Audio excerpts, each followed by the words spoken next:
I gotta upgrade my move. Can you upgrade a move? Like, Yeah, can you claim a new move? You can modify it. Can you upgrade it? You can downgrade, upgrade, you can do whatever you want. Okay, we're just gonna Hey, friends, over live. Hey, friends, we are live with an incredible human being, John DeYoung.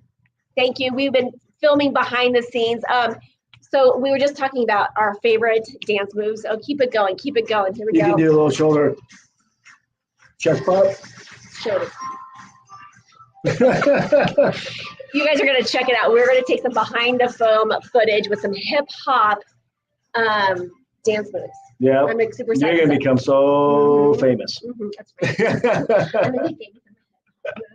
I didn't even bring my hip hop shoes, which are like fabulous. They are like blinged out. They're gold and bling around the thing and bling around the top. I didn't even think about it. I brought flip flops. But I brought some other sparkly shoes. Yeah. I'm gonna put them on. Sparkly shoes is good. Oh my goodness. So we were just unpacking. For folks that do not know you yet, if you can just kind of share your story, just to get, people on board with where you came from and where you're at now. I'd love to hear that. Yeah, so the origin story of me a little bit. Everyone's got an origin story. So mine is I was born in South Korea, found on the streets around the age of 4.5, 5, maybe. We don't know, 5-ish. But I was because I'm an orphan at that time. I have we don't know who my parents are. No, I don't know who my mother and father. I don't know when I was born. I don't think I even know my name. And the police came and picked me up off the streets in a little town called Suwon and put me in an orphanage, and then got transported to Seoul, Korea, and to an orphanage through an organization called Holt International. And then my adopted family adopted me when I was around 6, I think. So we don't know how old I am. So that's the other thing. We don't know anything about me. There's no medical record. I'll go to the doctor every now and then. And be like, what do you have past history of, like, does your family have all of these things? I'm like, I actually don't know. Maybe you know more than I do, doc.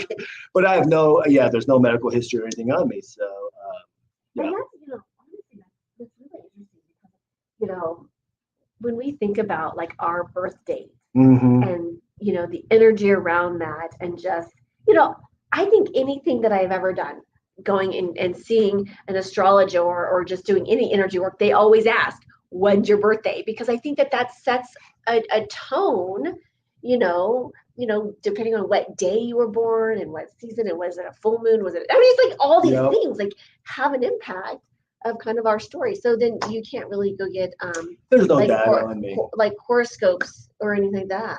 No, there's no data on me at all. So interesting. So then you don't even know if you're like what sign you are.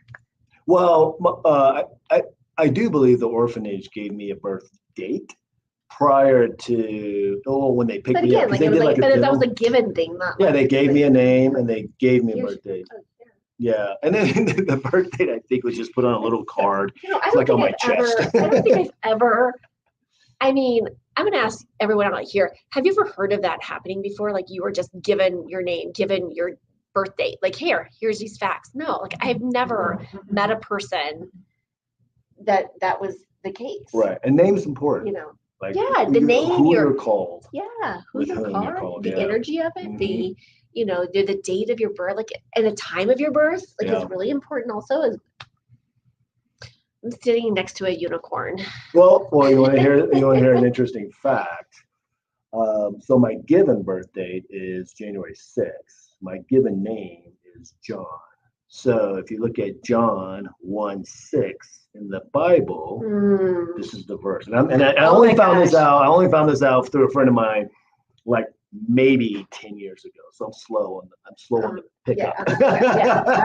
But he said, my friend was like, have you ever read John 1:6? I said, 1,000 times. He goes, have you memorized it? I'm like, no. So we went into the Bible, and just because you just read and sometimes you just whatever. John 1:6 says this: there came a man from God, and his name was John. That's my gosh. That's that one single what? And then you can't make this stuff up. You just cannot make it up. On chill. And we were, not only were we chilling, right? But I laughed so hard, and I was just like, are you kidding me? So yeah.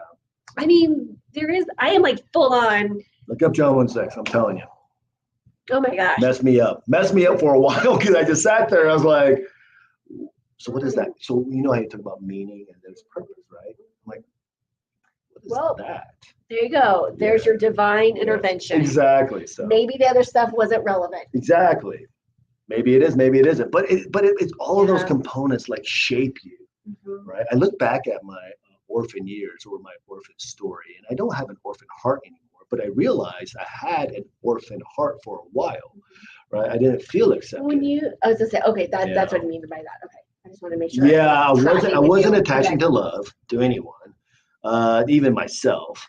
I felt rejected all the time as a kid. I strived for accolades and love. I was good at a lot of things, and that's good. But I was doing it for the purpose of like, I want mommy and daddy to love me, or I want my coach to respect me and like me. Versus, I just want to get good at the sport or the martial art or whatever I did, and then from there, without having that extra or internal drive of like, I've got to prove myself. I've got to show myself. I was crazy like that, trying to excel at school because I'm an Asian kid. Trying to excel at all of these things in martial arts because I wanted to be a ninja.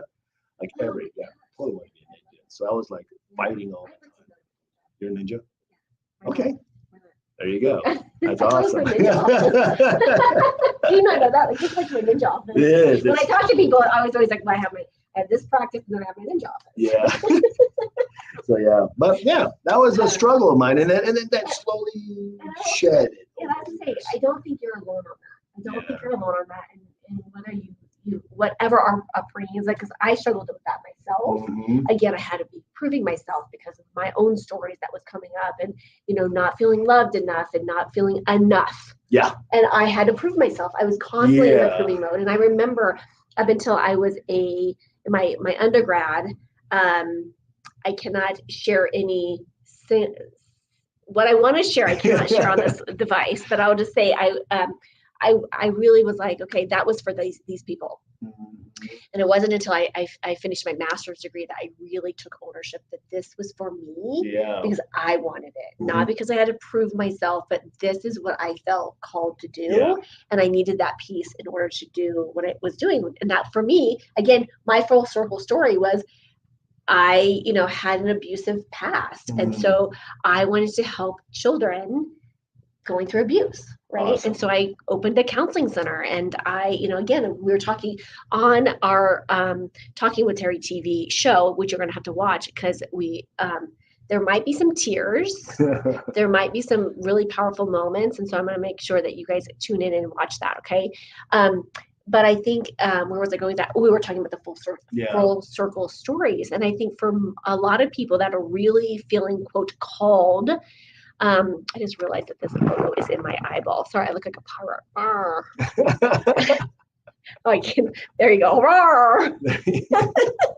Okay, I digress. But it really was about that going full circle.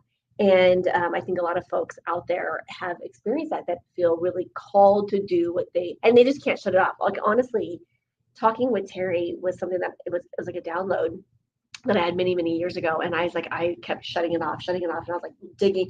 And trying to suppress it. I know, I'm like, this is not happening. And then something would pop up and I'm like, Rrr! And then I was like, no, and it just, when it's a calling, when it's something that you are meant to do, it will not shut off. That's what I found. Yeah. And the callings sometimes that we experience or witness or feel, I would test it to make sure the calling is good. Because sometimes when I was in college, I got calls with a lot of crap. Girls are calling me, and I'm like, yeah, let's go. No, just kidding. It might be a little different. But I know what you're saying. So like when we started the water company, Viva Blue, I felt this desire to help the poor and the slums of Calcutta with clean water and build impact there. My wife didn't feel that calling. She's like, you can start another business, right? And I was like, I'm not sure if I'm going to actually do that. But then I couldn't, like you're saying, you couldn't fully suppress it. And then these weird opportunities, I don't believe in coincidence. I do believe. I haven't heard that word in a long time. Like winky-dink.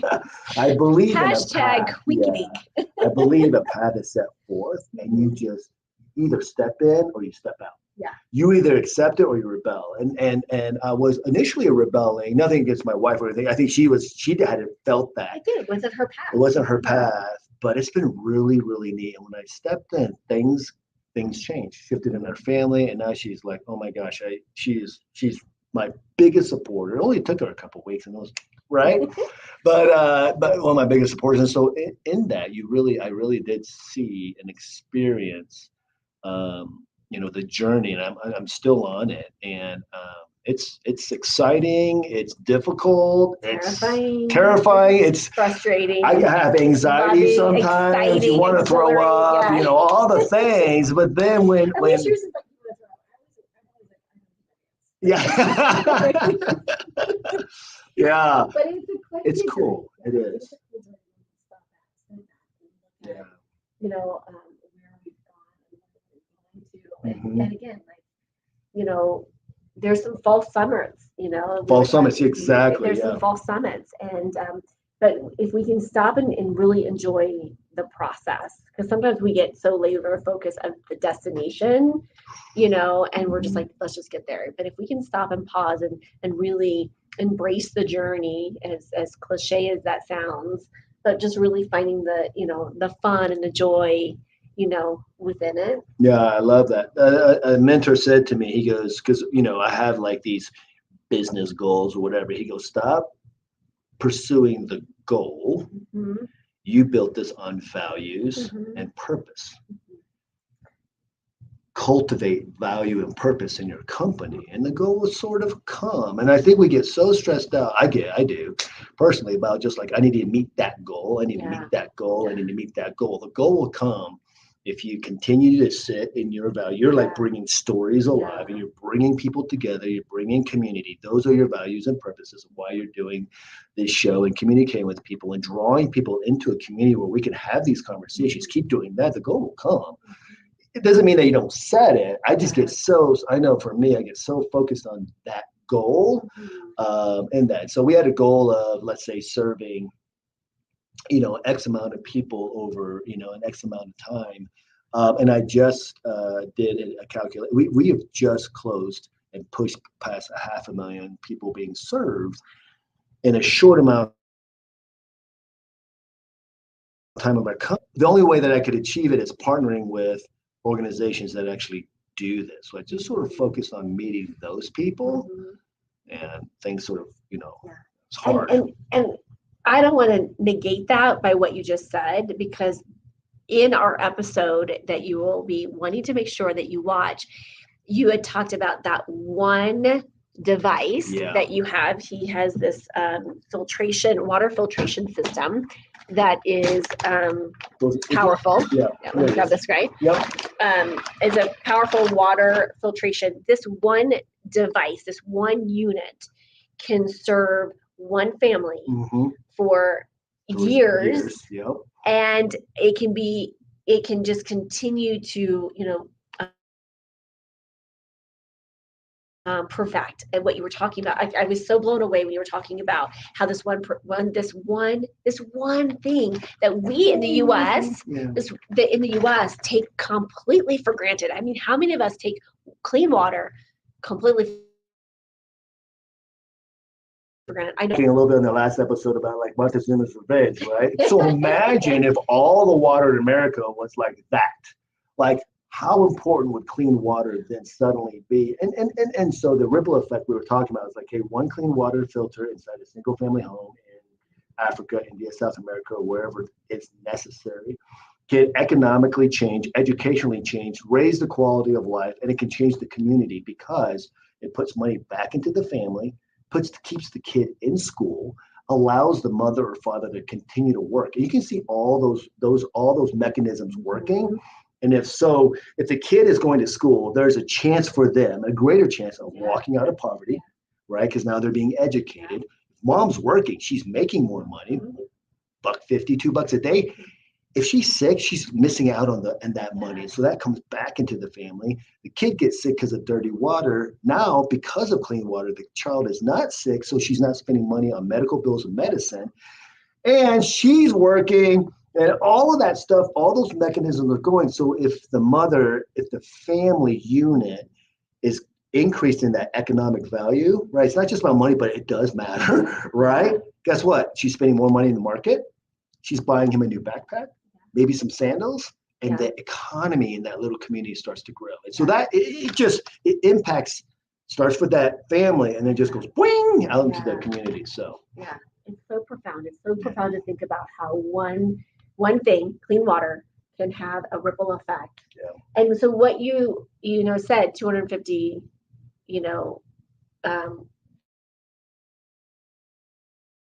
kids served over 500,000. Yeah. Over 500,000 of folks served. So when you think about that ripple effect, it's humbling. Yeah, it really is. Humbling. It's very humbling because, I have a hard time impacting me. so I look at that and go, wow, that is, thank you God for that opportunity.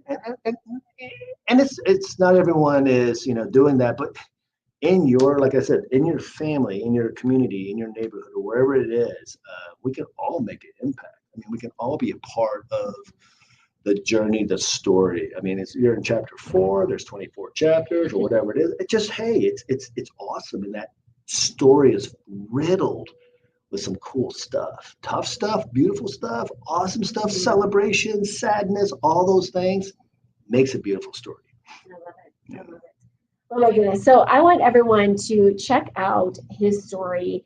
We're highlighting him on Talking with Terry TV. So make sure that you check out.